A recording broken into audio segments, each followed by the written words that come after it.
So our first presenter is Emily McDonald.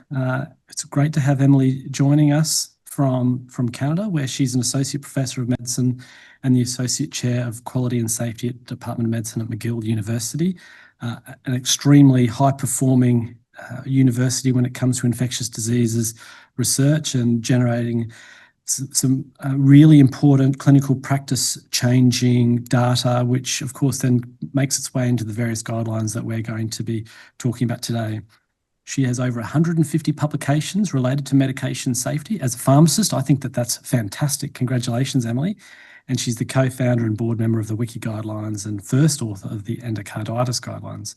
So Emily, it's fantastic to have you join us. I'm going to stop sharing to allow you to take over, and then we can get underway. Okay, great. Thanks, Jason. Really excited to be here and to give a talk with Nico and Zach, and especially to talk about WikiGuidelines. So let's get into it. These are my disclosures. So I'm a member of the board of WikiGuidelines. I'm the CEO of a company for medication management software and the chief medical officer for Sensify, which is an immune sensing company. I have public funding from Canada, Health Research Institute, Canadian Frailty Network, and I'm a member of INES, which is our committee in Quebec for deciding which drugs go onto the formulary. My views tend to are my own, and I direct a national network for medication appropriateness. So for tonight, we're going to go over the background, kind of the history of medical guidelines, challenges, opportunities, talk a little bit about pros and cons of the grade methodology, which is one of the, I guess, main ways that we develop guidelines, and then discuss a new alternative way of crafting guidelines called Wiki guidelines. Talk about our mission and scope and how we hope to address limitations of some current approaches to clinical practice guidelines. And then I'll just briefly pop up the osteomyelitis and endocarditis one so you can see what those look like, and then hand it over to Zach and Nico to talk about UTI management. So as we're discussing today about guidelines, maybe just I'd like you to reflect a bit on whether or not you've been on a guideline committee before, and then so who was on that committee and how did they get chosen? Were they experts in the field? Did you see patient partners involved more and more? I think that's the case and the expectation. Were there content knowledge people, so clinicians? Were there frontline workers, people who are working in the clinic or in the hospital who would be using the guidelines? Did it ever occur to you, were you concerned that there were maybe some possible biases, maybe financial or cognitive or other? So just to think about that, because this comes into a lot of what we thought about and considered when we were developing the WikiGuidelines approach. So historically, the goals of guidelines are excellent. We want to standardize care. We want to help get new practices out into the world more quickly, because you've probably often heard that when there's a new study, it can take sometimes 10 or more years before it gets into clinical practice. And so a guideline can help increase the speed at which we uptake evidence-based practice. They're intended to reduce unsafe or maybe even wasteful practices to harmonize our practice. So some of what's actually happened throughout history when it comes to guidelines is that often evidence and the strength of it doesn't necessarily match the strength of a recommendation. And so we may see in sub-guidelines that a recommendation is made, and it could be a strong recommendation, for example, despite there being a weak amount of evidence. So this is something that I and other members of WikiGuidelines found troubling. And so we wanted to have a more clear understanding if we were making a strong recommendation in teaching or to our patients, maybe that a strong recommendation was based on opinion as opposed to strength of evidence, for example. So evidence and recommendations don't always match. That's something key to remember. And in fact, there's no requirement for them to match. So if you kind of look through previous approaches to developing guidelines, it's not stated anywhere that the strength of the evidence and the strength of the recommendation have to match. So that's a key point, I think. Studies do report that guidelines often report strong recommendations based on low quality evidence. So you might be wondering, well, maybe that only happens by exception, that we would make a strong recommendation when the evidence is of low quality. But in fact, it's shown that that happens quite often, which maybe isn't that surprising because, for example, we know in infectious diseases that there aren't that many clinical trials and that a lot of practice is based on historical practice or what we might call eminence-based medicine as opposed to evidence-based medicine. And luckily that's changing as we have more infectious disease trials that are being done every day. So we do have a lot of evidence, especially in infectious diseases, that we might consider hypothesis generating. It's interesting, rather than hypothesis confirming. But maybe we don't always make or do such a good job of making it explicit in a guideline when the data is hypothesis generating as opposed to hypothesis confirming. So we could maybe do a better job at that. And, that is maybe because we felt that we were forced to make a recommendation because that might be an expectation of a guideline. And so people who are developing guidelines might feel that when a clinician is reading a guideline, that as guideline writers or developers, that we should be giving an opinion because people want a conclusion when they read a guideline. However, oftentimes the evidence that we have, is not founded on, for example, prospective trials or controlled trials or reproducible trials. Sometimes the evidence that we're working on can be something like case series, or it can even be evidence, that dates back to the 1940s, for example. That's actually not so uncommon in some guidelines. So when you look at guidelines, there are also some issues in that they can mandate some aspects of care. And so if recommendations are made that are strong and they don't match the level of evidence, that could be an issue actually, because you might feel forced to practice according to the guideline. And that could do things like drive lawsuits if you were to practice differently from a guideline. It can mandate some interesting performance metrics. This is especially the case in the United States, less so in Canada where I practice.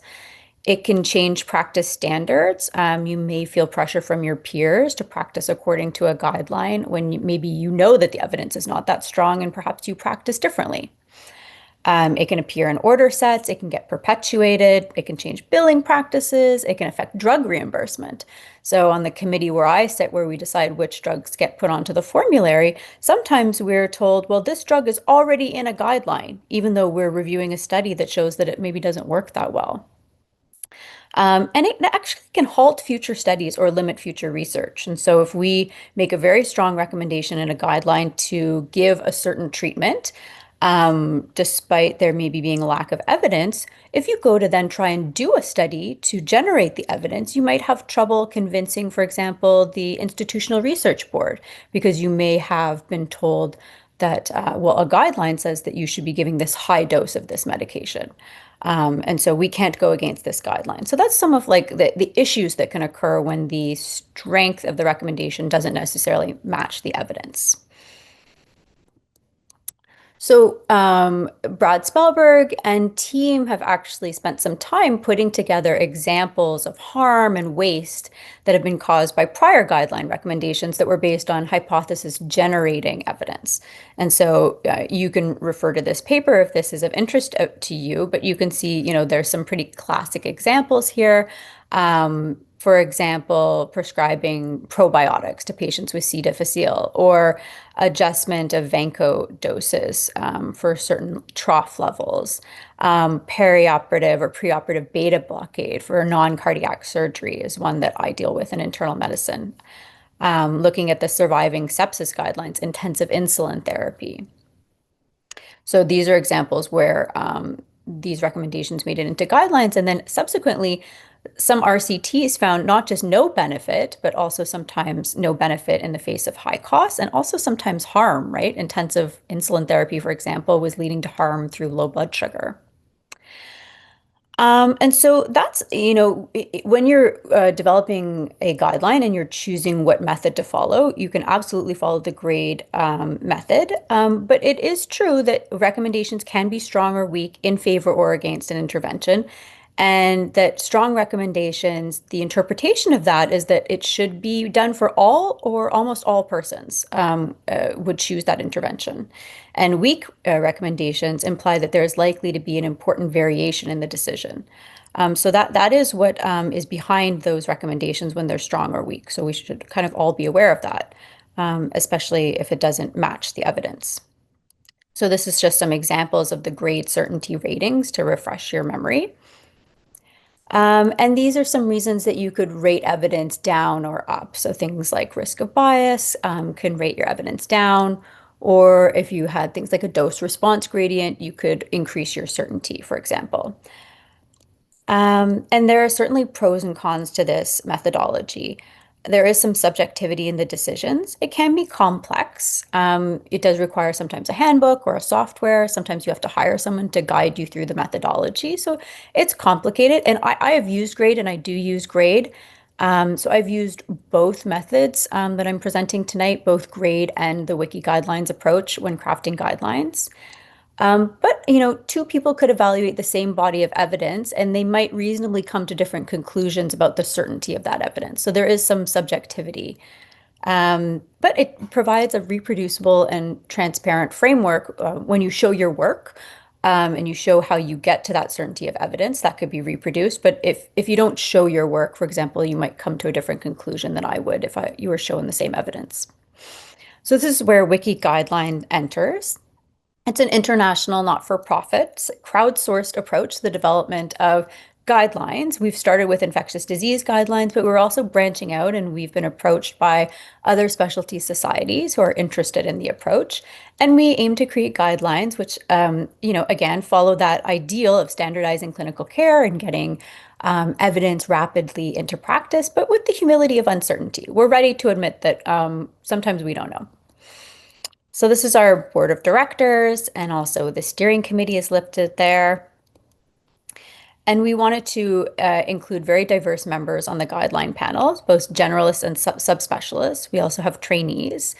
That helps us to focus our discussions. It really helps us to involve the end users, so primary care practitioners. We want to involve the people who use the guidelines and who are using it for the bulk of care of patients in the development of guidelines.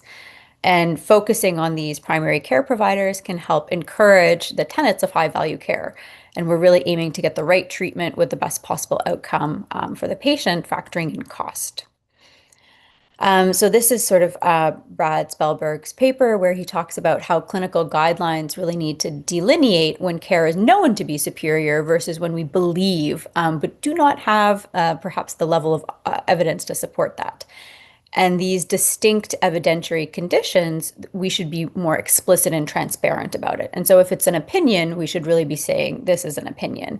And we're not going to mandate you to practice that way. And in fact, there are many different ways that you could practice. And we recognize that that might change based on how your drugs are reimbursed or what access your hospital has to different interventions, for example. Like, do you have access to a transesophageal echocardiogram? You may not in your center. So you might not use it as much as a center that does have access. You might have to think about, do you have to transfer the patient to get access to this treatment? If you mandate care, but there's different levels of access to treatments and interventions, that could be a problem. So we dichotomize our evidentiary base into two possibilities. We make either a clear recommendation for a care standard only if there's a systematic review that shows two or more prospective controlled trials or similar high quality hypothesis confirming data. And if we don't have hypothesis confirming data, we present a clinical review and we really avoid mandating one approach over another. So if it's a clinical review as opposed to a clear recommendation, we really, really avoid using the term recommendation and we try to present the different options. And so, if there's not evidence to confirm one or the other, we say these are kind of the benefits and harms of each approach. Clinical reviews, when you're lacking that evidence, it's then clear. So you see, okay, this is a clinical review. It's not a recommendation. And it just sort of summarizes the data to discuss different care options. and at times authors of the guidelines may disagree or the data may be conflicting, and we really try to present that transparently. We highlight it, we discuss the pros and the cons, and so that way diverse practitioners can really decide how best to apply them to their patients, knowing that we don't have a strong evidence base to support a clear recommendation for all patients. So I'll pop up two that have been published to date, and then I'll hand it over to Zach, who's going to tell you about the UTI ones. But if you want to check out a couple of our other guidelines, one, we have a website. So you could go to wikiguidelines.org, and all of our guidelines are publicly available for free. This was our one that we developed on osteomyelitis in adults, and we actually, just today, we published the update in the American Journal of Medicine, so that's exciting. And then this is the one that I led, which was for diagnosis and management of infective endocarditis. And you can see here that this has huge reach around the world. So, one of the top 5% of articles published in this past year with over 180,000 views. And when you look, these guidelines are accessed by people from all around the world, which is very exciting to us. We have persons who inject intravenous drugs, which is in revisions. We have bacteremia, which we're drafting, and of course, we'll be presenting UTI today. So just a pitch, if you're interested in participating, please contact Jessica Moore, who's the secretary for WikiGuidelines. We're happy to have you join because, as I said, it's a crowdsourced approach. So you do have to read and adhere to our charter, which is posted publicly, and provide a CV and a copy of your professional license. And then we're happy to have you join us in drafting some of these guidelines. And yeah, so I'll stop there for now. Thank you. Thanks so much, Emily. That was fantastic. I realize that you're not able to stay for us for any longer because of some other commitments. Can I just ask, we have a number of people in the room here, if anyone has a burning question that they would like to ask Emily? No, I think I surprised them all. But Emily, could you feel free to pop it in the chat or email me. I'll put my email in because I know it's kind of an interesting topic, WikiGuidelines. And are you able to comment about how much interest you get from people to participate in these guidelines, and then how you discern, because obviously you can't have 1,000 people participating in the guideline because it becomes very difficult to manage. How do you then discern who takes on a role on the panel? Yeah, so it's on a volunteer basis. We usually would have about, I would say 30 to 50 people who work on a guideline. We'll usually start by developing our set of questions. So we don't answer every question possible for the infection, but we sort of pick maybe between, usually on average, it ends up being about 10 questions, maybe a bit less, maybe a little bit more. And then we ask for volunteer section heads who we then train. And so usually there's one or two section heads who will lead the literature search and the write-up. And then to date, the steering committee has been involved in every guideline so that we ensure that, everyone is kind of adhering to the charter and the language. I think in the future, as we start to do more and more guidelines and gain more interest, we're working on, maybe having 2 steering committee members oversee each guideline. But it really is, it's volunteers. It's a lot of pharmacists from around the world. We're incredibly grateful for those partnerships. It's really people who kind of have a passion for the topic. So we often put it out on social media. People self-identify as being interested in endocarditis. So they'll contact us, and we have a sign-up list and a whole process that's overseen by Jessica to ensure, fidelity to the charter and to make sure that people who are doing the searches know and are trained in how to do a systematic review, for example.